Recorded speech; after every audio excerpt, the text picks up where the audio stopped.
भौजी अइली देवरू से दौरा मंगवली। छठी घाटे भौजी अइली देवरू से दौरा मंगवली।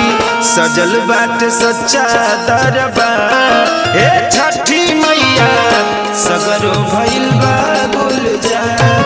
हे छठी मैया सगरो भइल बा गुलजार।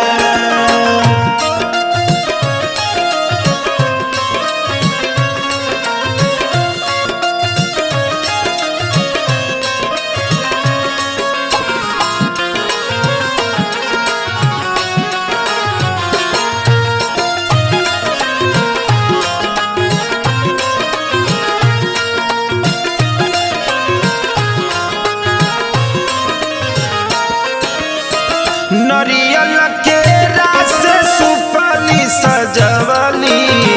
दियरी के बारी बारी पे दी चमकवली।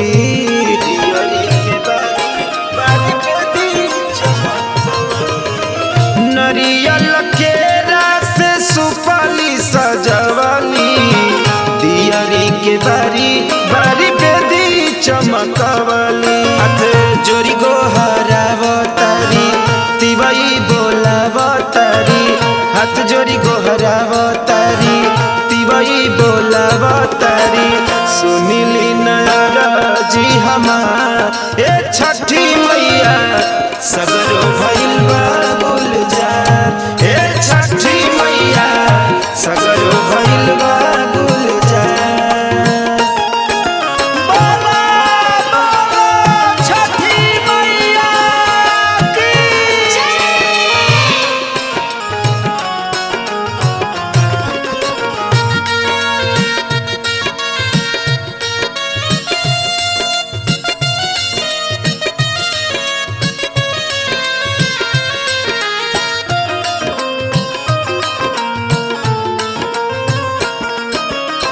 भइल बा होरिलावा तो कोसियो भराता।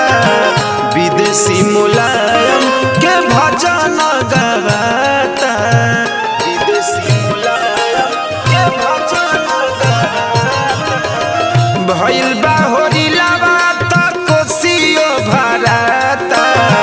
विदेशी मुलायम के भजन गवाता। भैया लुटावता रे अनधन खजाना हो। भगती में झूमता थे सब कर मानावा हो। खुश रहो घर परिवार ए छठी मैया सगरो भइल बा गुलजार। ए छठी